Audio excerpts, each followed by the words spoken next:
কিছু কিছু মানুষ এমন আছে যাদেরকে তুমি জীবনের অনেক কিছু ত্যাগ করে দিবে বা করবে, তাদের হেল্প করবে, কিন্তু প্রয়োজনে তারা ঠিকই ছোবলটা মারবে। আর হচ্ছে তারা তোমাকে এতটাই কষ্ট দিবে সেটা তুমি কল্পনাও করতে পারবে না। আর তাদের মন তুমি যতই মানে তাদের যতই করো না কেন, তাদের মন কখনোই জয় করতে পারবে না।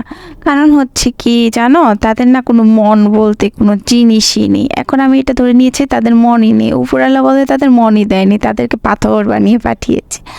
তো এটা আমার সাথে অনেক হয়েছে, সেই জন্য এখন আমি ধরে নিয়েছি যে তাদের মন নেই। আর হচ্ছে উপরওয়ালা, অনেকেই বলে যে উপরওয়ালা হচ্ছে শয়তানকেও ভয় পায়। এটা হয়তো বা সাময়িক সময়ের জন্য আমি বিশ্বাস করেছিলাম, বাট এখন সেটা বাদ দিয়ে দিয়েছি। না, উপরওয়ালা ভয় পায় না, আজ নয়তো কাল তাকে তার শাস্তিটা ঠিকই দেয়।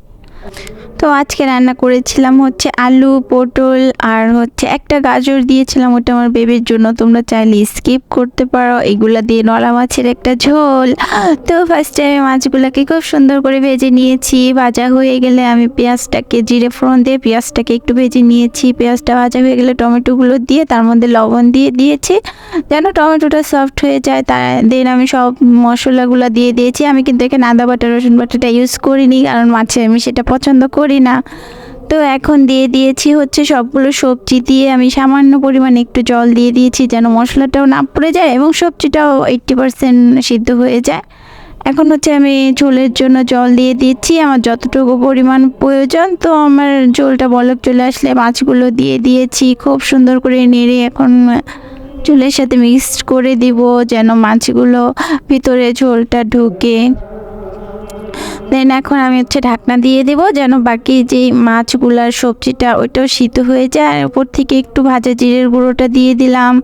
তো ভাজা জিরের গুঁড়োটা দিয়ে আমি মাছটাকে নাড়বো না, জাস্ট একটু হাত দিয়ে কড়াইটা নেড়ে দেবো, কারণ মাছ অনেকগুলো মাছ হয়ে গেছে, কড়াইটা ছোটো হয়ে গেছে, সেক্ষেত্রে মাছ ভেঙে যেতে পারে এই জন্য।